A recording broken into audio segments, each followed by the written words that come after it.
ನಿಜಕ್ಕೂ ಸಂಗಾತಿ ಸಂತೋಷ್ RS ಅವರು ಹೇಳಿದಾಗೆ ಇವತ್ತು ಇಡೀ ಭಾರತೀಯರಿಗೆ ಒಂದು ಸಂತಸದ ದಿನ. ನಮ್ಮ ದೇಶಕ್ಕೆ ಸ್ವಾತಂತ್ರ್ಯ ಲಭಿಸಿ 79 ವರ್ಷಗಳು ಪೂರ್ಣಗೊಂಡು 80ನೇ ವರ್ಷದ ಒಂದು ಆಚರಣೆ ನಾವು ಮಾಡ್ತಾ ಇದ್ದೇವೆ. ಈ ಸಂದರ್ಭದಲ್ಲಿ ಇದು ಕೇವಲ ಭಾರತದಲ್ಲಿ ಮಾತ್ರ ಅಲ್ಲ, ಜಗತ್ತಿನಾದ್ಯಂತ ಯಾವ ದೇಶಗಳಲ್ಲಿ ಭಾರತೀಯರಿದ್ದಾರೋ ಅಲ್ಲಿ ನಮ್ಮ ದೇಶದ ಸ್ವಾತಂತ್ರ್ಯ ದಿನಾಚರಣೆಯನ್ನು ಆಚರಣೆ ಮಾಡ್ತಾರೆ. ಈ ಸಂದರ್ಭದಲ್ಲಿ ನಾವು ಒಂದಷ್ಟು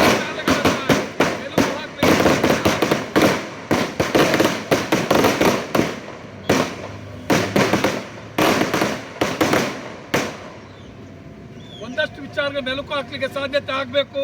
ಯಾಕಂತ ಹೇಳಿದ್ರೆ ನಮ್ಮ ದೇಶಕ್ಕೆ ಸ್ವಾತಂತ್ರ್ಯ ಪ್ರಶ್ನೆ ಬರುವಾಗ ನಿಜವಾಗಿಯೂ ನಮ್ಮ ದೇಶದ ಜನರಿಗೆ ಸ್ವಾತಂತ್ರ್ಯ ಸಿಕ್ಕಿದೆ ಅಂತಕ್ಕಂಥ ಪ್ರಶ್ನೆ.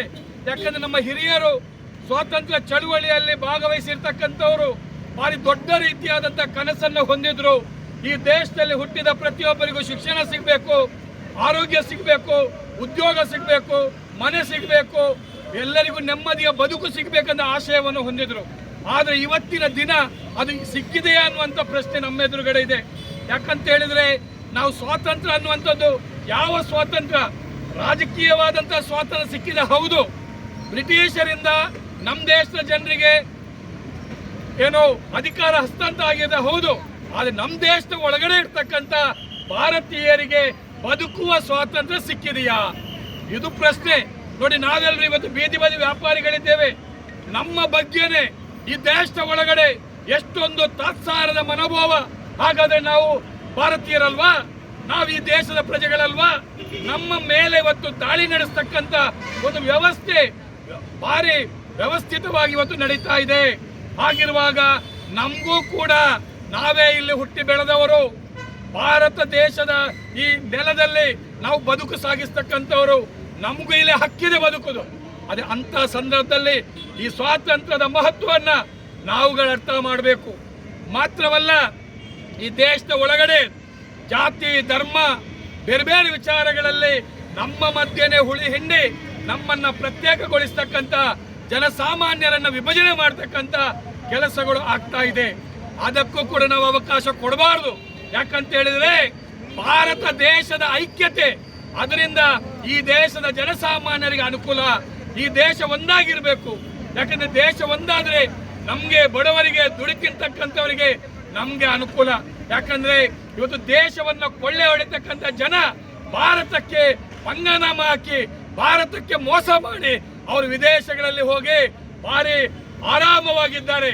ಆದ್ರೆ ಇಲ್ಲಿಯೇ ದುಡಿತಿರ್ತಕ್ಕಂಥ ಭಾರತ ದೇಶವನ್ನೇ ನಂಬಿ ಬದುಕು ಸಾಗಿಸ್ತಕ್ಕಂಥ ಬಡವರು ಎಲ್ಲಿ ಹೋಗ್ಬೇಕು? ನಮ್ಗೆ ಇರ್ತಕ್ಕಂಥ ಒಂದೇ ದೇಶ ಭಾರತ ದೇಶ. ಆ ದೇಶದಲ್ಲಿ ನಾವು ಸಾಯುವ ತನಕ ಬದುಕು ಸಾಗಿಸಬೇಕು. ಹಾಗಿರುವಾಗ ನಮ್ಮ ದೇಶದ ಐಕ್ಯತೆಯನ್ನ ಕಾಪಾಡಬೇಕು. ಹಿಂದೂ ಮುಸ್ಲಿಂ ಕ್ರಿಶ್ಚಿಯನ್ ಯಾವ ವ್ಯತ್ಯಾಸವಿಲ್ಲದೆ ಇಲ್ಲೇ ನೋಡಿ ನಾವು 10 ತಾಯಿಯ ಮಕ್ಕಳಿದ್ದೇವೆ, ಒಂದೇ ತಾಯಿಯ ಮಕ್ಕಳು ಅನ್ನುವ ಭಾವನೆಯಲ್ಲಿ ನಾವು ದುಡಿತಿರ್ಲಿಕ್ಕೆ ಸಾಧ್ಯತೆ ಆಗಬೇಕು, ಜೀವನ ಮಾಡ್ಲಿಕ್ಕೆ ಸಾಧ್ಯತೆ ಆಗಬೇಕು. ಆವಾಗ ಮಾತ್ರನೇ ಭವ್ಯ ಭಾರತದ ಪರಂಪರೆಯನ್ನ ಉಳಿಸಿಕೊಳ್ಳಲಿಕ್ಕೆ ಸಾಧ್ಯ. ಈ ದೇಶ ಭಾರತವಾಗಿ ಉಳಿಯೋದು ನಮ್ಮೆಲ್ಲರ ಐಕ್ಯತೆಯಿಂದ ಬಂಧುಗಳೇ. ನಾವು ಒಂದಾಗಿ ಇಲ್ಲ ಅಂತ ಆದ್ರೆ ಭಾರತವಾಗಿ ಉಳಿಯಲ್ಲ. ಯಾಕಂದ್ರೆ 80 ವರ್ಷಗಳ ಹಿಂದೆ ನೀವು ನೋಡಿ ಭಾರತವನ್ನ ಎರಡಾಗಿ ಮಾಡಿದ್ರು.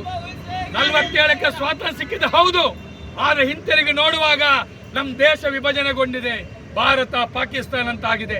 ಆದ್ರೆ ಯಾವತ್ತೂ ಕೂಡ ಅಂತ ಘಟನೆ ಇನ್ ಮುಂದಕ್ಕೆ ಬರಬಾರ್ದು.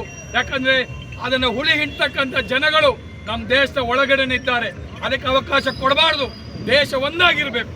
ನಾವೆಲ್ಲರೂ 10 ತಾಯಿಯ ಮಕ್ಕಳು, ಒಂದೇ ತಾಯಿಯ ಮಕ್ಕಳಾಗಿ ಬದುಕಿ ಬಾಳ್ತಕ್ಕಂತಹ ಒಂದು ವ್ಯವಸ್ಥೆ ನಿರ್ಮಾಣಗೊಳ್ಳಬೇಕಾದ್ರೆ ಮೊದಲು ಐಕ್ಯತೆ ಬರಬೇಕಾಗಿರುವಂತದ್ದು ದುಡಿಯುವ ಜನರ ಮಧ್ಯೆ, ದುಡಿತಿರ್ತಕ್ಕಂಥ ಜನರ ಮಧ್ಯೆ ನಾವು ಒಂದಾದ್ರೆ ಖಂಡಿತಕ್ಕೂ ಈ ದೇಶಕ್ಕೆ ಒಂದು ಭವಿಷ್ಯವನ್ನು ರೂಪಿಸಲಿಕ್ಕೆ ಸಾಧ್ಯತೆ ಇದೆ. ಇವತ್ತು ನಮಗೊಂದು ಖುಷಿ ಇದೆ, ಸಂತೋಷ ಇದೆ, 2-3 ಖುಷಿ ಇದೆ. ಒಂದು, ನಾವೇನ್ ಎನಿಸಿದೆವು, ಭಾರತ ಸಂಪೂರ್ಣ ಮಲಗಿದೆ, ಭಾರತ ಮಾತಾಡ್ತಾ ಇಲ್ಲ, ಭಾರತ ಏನು ನಿಶಬ್ದವಾಗಿದೆ ಅಂತ ಎನಿಸಿದೆವು. ಆದ್ರೆ ಅದೇ ಭಾರತದ ಒಳಗಡೆ ನಮ್ಮ ಕಣ್ಣೆದುರೇ ಹುಟ್ಟಿ ಬೆಳೆದಿರ್ತಕ್ಕಂಥ ಮಕ್ಕಳು, ವಿದ್ಯಾರ್ಥಿಗಳು ದೆಹಲಿಯಲ್ಲಿ ಹೋರಾಟ ನಡೆಸಿ ಜೆನ್ಜಿ ಅಂತಕ್ಕಂಥ ಆ ಒಂದು ಎಳೆಯ ಪ್ರಾಯದ ವಿದ್ಯಾರ್ಥಿಗಳು ಯುವಜನರು ಹೋರಾಟ ಮಾಡಿ ಭಾರತ ನಿಶ್ಶಬ್ದವಾಗಿಲ್ಲ, ಭಾರತ ನಿದ್ರಿಸಿಲ್ಲ, ಭಾರತ ಎಚ್ಚರಗೊಂಡಿದೆ, ಭಾರತ ಲವಲವಿಕೆಯಿಂದ ಇದೆ ಅನ್ನುವಂತ ಮೆಸೇಜ್ ಅನ್ನ ಇವತ್ತು ವಿದ್ಯಾರ್ಥಿ ಯುವಜನರು ಕೊಟ್ಟಿದ್ದಾರೆ. ಇದು ನಮ್ಗೆಲ್ರಿಗೂ ಸ್ಫೂರ್ತಿ. ನಮ್ಗೆ ಸ್ಫೂರ್ತಿ ಅದು ಅಂದ್ರೆ ಭಾರತ ದೇಶದ ಒಳಗಡೆ ಏನೇ ಅನ್ಯಾಯ ನಡೆಸಿದ್ರು ಭಾರತ ಬಿಡಲ್ಲ. ಭಾರತ ದೇಶ ಚರಿತ್ರೆಯನ್ನು ನೋಡಿ, ಅನ್ಯಾಯ ಮಾಡಿದವರು ಮಣ್ಣು ತಿಂದು ಹೋಗಿದ್ದಾರೆ, ನಾಶ ಆಗಿ ಹೋಗಿದ್ದಾರೆ. ಯಾರು ಜನಪರವಾಗಿ ದೇಶದ ಪರವಾಗಿ ಕೆಲಸ ಮಾಡಿದ್ರು ಅವರು ಸತ್ತ ನಂತರನೂ ಕೂಡ, ದೈಹಿಕವಾಗಿ ಇಲ್ಲದಿದ್ರು ಕೂಡ ಇವತ್ತಿಗೂ ಜೀವಂತವಾಗಿದ್ದಾರೆ. ಅದಕ್ಕೆ ಒಳ್ಳೆಯ ಉದಾಹರಣೆ ಭಗತ್ ಸಿಂಗ್ ಬದುಕಿದ್ದು 23 ವರ್ಷ. ಅವರು ಇಲ್ಲವಾಗಿ ಹಲವಾರು ವರ್ಷಗಳು ಕಳೆದಿದೆ. ಇವತ್ತಿಗೂ ಯುವ ಜನರ ವಿದ್ಯಾರ್ಥಿಗಳ ಹೃದಯದಲ್ಲಿ ಭಗತ್ ಸಿಂಗ್ ಯಾಕೆ ಇದ್ದಾರೆ ಅಂದ್ರೆ ನಮ್ಮೆಲ್ಲರ ಒಳಿತಿಗಾಗಿ ಬ್ರಿಟಿಷರ ಗಲ್ಲು ಕಂಬಕ್ಕೇರಿದ್ದು ಭಗತ್ ಸಿಂಗ್.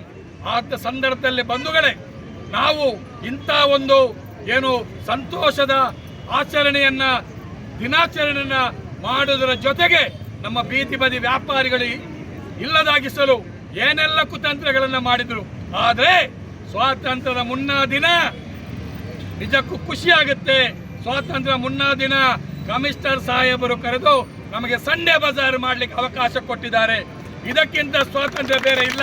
ಯಾಕೆಂದ್ರೆ ನಮ್ಮನ್ನ ಒಂದು ರೀತಿ ಭಯೋತ್ಪಾದಕ ರೀತಿಯಲ್ಲಿ, ಉಗ್ರಗಾಮಿಗಳ ರೀತಿಯಲ್ಲಿ ಬೇರೆ ಊರಿನಿಂದ, ಹೊರ ಊರಿನಿಂದ, ಪಾಕಿಸ್ತಾನ, ಬಾಂಗ್ಲಾದೇಶದಿಂದ ಬಂದಾಗೆ ನಮ್ಮನ್ನ ಟ್ರೀಟ್ ಮಾಡ್ತಾ ಇದ್ರು. ಅವರಿಗೆ ಸರಿಯಾದ ಉತ್ತರವನ್ನ ಹೋರಾಟಗಳ ಮೂಲಕ ನಾವು ಕೊಟ್ಟಿದ್ದೀವಿ. ನಾವು ಹೊರಗಿನವರಲ್ಲ, ಇಲ್ಲೇ ಹುಟ್ಟಿ ಬೆಳೆದವರು, ಭಾರತ ಮಾತೆಯ ಮಕ್ಕಳು ಅನ್ನುವಂಥದ್ದು ನಾವು ಹೋರಾಟದ ಮೂಲಕ ತೋರಿಸಿಕೊಟ್ಟಿದ್ದೇವೆ. ಅದಕ್ಕೆ ಸಾಕ್ಷಿ ನಾವು ಏನು ಸರಿಯಾದ ದಾರಿಯಲ್ಲಿ ಸತ್ಯ, ನ್ಯಾಯ, ನೀತಿ, ಧರ್ಮದ ಆಧಾರದಲ್ಲಿ ನಾವು ಹೋದ ಫಲವಾಗಿ ನೋಡಿ ನಿನ್ನೆಯ ದಿನನೇ ಗುಡ್ ನ್ಯೂಸ್ ಬಂತು. ನಾಳೆನೆ ಸಂಡೇ ಬಜಾರಿಗೆ ವ್ಯವಸ್ಥೆ ಮಾಡ್ತೀವಿ ಅಂತೇಳಿ ಕಮಿಷನರ್ ಸಾಹೇಬರು ಹೇಳಿರ್ತಕ್ಕಂಥದ್ದು. ಮಾತ್ರವಲ್ಲ, ನಮ್ಮ ಮುಖಂಡರ ಮೇಲೆ ಅನಾವಶ್ಯಕವಾಗಿ ಸುಳ್ಳು ಕೇಸನ್ನು ದಾಖಲಿಸಿ ಜಾಮೀನು ಸಿಗದ ರೀತಿಯಲ್ಲಿ ಏನೇನೆಲ್ಲ ಪಿತೂರಿ ಮಾಡಿದ್ರು ಅಂತವರು ಮಣ್ಣು ತಿಂದು ಹೋದ್ರು ನೋಡಿ. ನಿನ್ನೆ ನಮ್ಮ ಸಂಗಾತಿ ಇಮ್ತಿಯಾಜ್ ಅವರಿಗೆ ಜಾಮೀನು ಕೂಡ ಸಿಕ್ಕಿತು. ಇದಕ್ಕಿಂತ ದೊಡ್ಡ ಖುಷಿ ಯಾವುದಿದೆ ಹೇಳಿ? ಹಾಗಿರುವಾಗ ನಾವು ಬೀದಿ ಬದಿ ವ್ಯಾಪಾರಸ್ಥರು ಅಂತ ಹೇಳಿದ್ರೆ ನಾವು ನಮ್ಮನ್ನ ಒಂದು ರೀತಿ ನಗಣ್ಯ ಮಾಡಬೇಡಿ, ನಿರ್ಲಕ್ಷ್ಯ ಮಾಡಬೇಡಿ. ನಾವು ಇದೇ ಈ ಸಮಾಜದ ಒಳಗಡೆ ಗಾಳಿ ನೀರು ಸೇವಿಸಿ ಇದರ ಒಳಗಡೆ ಭಾರತ ದೇಶದ ಒಳಗಡೆ ಇರ್ತಕ್ಕಂಥವರು. ಆದ್ರಿಂದ ನಮ್ಗೆ ಈ ದೇಶದಲ್ಲಿ ಹಕ್ಕು ಬದುಕುವ ಹಕ್ಕು ಖಂಡಿತಕ್ಕೂ ಇದೆ. ಆದ್ರಿಂದ ಯಾರು ಏನೇ ಹೇಳಿ ನಮ್ಮ ಸಂಘಟನೆ ಮತ್ತು ಹೋರಾಟ ಇವತ್ತಿನವರೆಗೆ ನಾವು ಮುನ್ನಡೆಸಿಕೊಂಡು ಬಂದಿದೆ. ನಾನು ಹೇಳೋದಿಷ್ಟೇ, ಈ ದೇಶದ ಸ್ವಾತಂತ್ರ್ಯ ಇದೆಯಲ್ಲ ಸುಮ್ಮನೆ ಸಿಕ್ಕಿಲ್ಲ. ನಮ್ಮ ಹಿರಿಯರು ಒಂದೆರಡು ದಿವಸ ಅಲ್ಲ, ನಮ್ಮ ಬೀದಿ ಬದಿ ವ್ಯಾಪಾರಿಗಳಿಗೆ 1 ಹೋರಾಟ, 2 ಹೋರಾಟ, 3 ಹೋರಾಟ ಮಾಡಿದ್ರೆ ಸುಸ್ತಾಗುತ್ತೆ. ಹೌದಲ್ಲ? ಸುಸ್ತಾಗುತ್ತೆ. ಹಾಗಾಗಿ ನೀವು ನಮ್ಮ ಹಿರಿಯರನ್ನು ನೋಡಿ, 200 ವರ್ಷಗಳ ಕಾಲ ಅಂದ್ರೆ ಯಾರೋ ಹೋರಾಟ ಪ್ರಾರಂಭ ಮಾಡಿದ್ರು, 47ಕ್ಕೆ ಬರುವಾಗ ಯಾರೋ ಇದ್ರು. ಹೌದಲ್ಲ? ಅಂತ 100 ವರ್ಷಗಳ ಚರಿತ್ರೆ, ಸ್ವಾತಂತ್ರ್ಯ ಚಳವಳಿಯ ಚರಿತ್ರೆ ಇರುವಾಗ ನಾವು ಅದರ ಮೇಲೆ ವಿಶ್ವಾಸವನ್ನ ಇಟ್ಟು, ಸಂಘಟನೆ ಮತ್ತು ಹೋರಾಟದಲ್ಲಿ ವಿಶ್ವಾಸ ಇಟ್ಟು ಬೀದಿ ಬದಿ ವ್ಯಾಪಾರಿಗಳ ಮಧ್ಯೆ ಒಂದು ಐಕ್ಯತೆಯನ್ನು ಸಾಧಿಸುತ್ತಿದ್ದೇವೆ. ಆದ್ದರಿಂದ ಇಲ್ಲಿ ನಡೆದಿರ್ತಕ್ಕಂಥ ಎಲ್ರಿಗೂ ಇದು ಬೀದಿ ಬದಿ ವ್ಯಾಪಾರಸ್ಥರ ಸಂಘ ಜನರ ಬದುಕನ್ನ ಒಂದು ಉತ್ತಮಗೊಳಿಸಿಕೊಳ್ಳಲಿಕ್ಕೆ ಕಷ್ಟಪಟ್ಟು ಜೀವನ ನಡೆಸ್ತಕ್ಕಂಥ ಎಲ್ಲ ಬೀದಿ ಬದಿ ವ್ಯಾಪಾರಿಗಳ ಒಂದು ಐಕ್ಯ ಸಂಘಟನೆ. ಇಂಥ ಸಂಘಟನೆ ಮುಂದಕ್ಕೂ ಬಲಿಷ್ಠವಾಗಿ ಬೆಳೆಯಲಿ. ಸಂಘಟನೆ ಮತ್ತು ಹೋರಾಟದ ಮೇಲೆ ನಂಬಿಕೆ ಇಡಿ. ಅದುವೇ ನಮ್ಮನ್ನ ಭವ್ಯ ಭಾರತದ ಪರಂಪರೆಯನ್ನ ಎತ್ತಿಕೊಳ್ಳುವತ್ತ ನಮ್ಮನ್ನ ಮುಂದಕ್ಕೆ ಕೊಂಡೊಯ್ಯುತ್ತೆ. ಮತ್ತೆ ಅಲ್ಲಿ ತನಕ ಹೋರಾಟ ಮಾಡುವುದು ನಮ್ಮ ಬದುಕಿಗಾಗಿ, ಅದರ ಜೊತೆಗೆ ಈ ದೇಶವನ್ನ ಉಳಿಸ್ತಕ್ಕಂಥ ಹೋರಾಟ ಅದು. ಬೀದಿ ಬದಿ ವ್ಯಾಪಾರಿಗಳ ಹೋರಾಟ ಅಂದ್ರೆ ಸಂಡೆ ಬಜಾರ್ ಉಳಿಸುವುದಂದ್ರೆ ಅದು ಸಾಮಾನ್ಯ ಹೋರಾಟ ಅಲ್ಲ. ದೇಶ ಉಳಿಸ್ತಕ್ಕಂಥ ಹೋರಾಟ, ನಮ್ಮ ಬದುಕನ್ನ ರಕ್ಷಣೆ ಮಾಡ್ತಕ್ಕಂಥ ಹೋರಾಟ. ಆದ್ರಿಂದ ತಾವೆಲ್ಲರೂ ಅದಕ್ಕೆ ಸಾಥನ್ನ ಕೊಟ್ಟಿದ್ದೀರಾ, ಅದಕ್ಕೊಂದು ಧೈರ್ಯವನ್ನ ಕೊಟ್ಟಿದ್ದೀರಾ. ಹೋರಾಟ ಮುಂದುವರಿಯುತ್ತೆ. ನಮ್ಮ ಮುಂದಿನ ದಿನಗಳಲ್ಲಿ ಇನ್ನಷ್ಟು ಈ ದೇಶದ ಸ್ವಾತಂತ್ರ್ಯ ಚಳುವಳಿಯ ಒಂದು ಏನು ಭವ್ಯ ಪರಂಪರೆ ಇದೆ. ಅದನ್ನು ಮೆಲುಕು ಹಾಕ್ತಾ, ಅದನ್ನು ಮೈಗೂಡಿಸುತ್ತಾ ಮುಂದಕ್ಕೆ ಹೋಗೋಣ. ದೇಶದ ಐಕ್ಯತೆಯನ್ನು ಕಾಪಾಡೋಣ. 10 ತಾಯಿಯ ಮಕ್ಕಳು ಒಂದೇ ತಾಯಿಯ ಮಕ್ಕಳಾಗಿ ಬಾಳಿ ಬದುಕತಕ್ಕಂಥ ಒಂದು ವ್ಯವಸ್ಥೆಯನ್ನು ನಿರ್ಮಾಣ ಮಾಡುವ ಅಂತ ಹೇಳ್ತಾ ನನಗೆ ಮಾತನಾಡಲು ಅವಕಾಶ ಮಾಡಿಕೊಟ್ಟಂತ ತಮ್ಗೆಲ್ಲರಿಗೂ ವಂದಿಸಿ ನನ್ನ ಮಾತನ್ನು ಮುಗಿಸ್ತೀನಿ. ನಮಸ್ಕಾರ. ಭಾರತ್ ಮಾತಾ ಕಿ ಜೈ. ಭಾರತ್ ಮಾತಾ ಕಿ ಜೈ. ಭಾರತ್ ಮಾತಾ ಕಿ ಜೈ.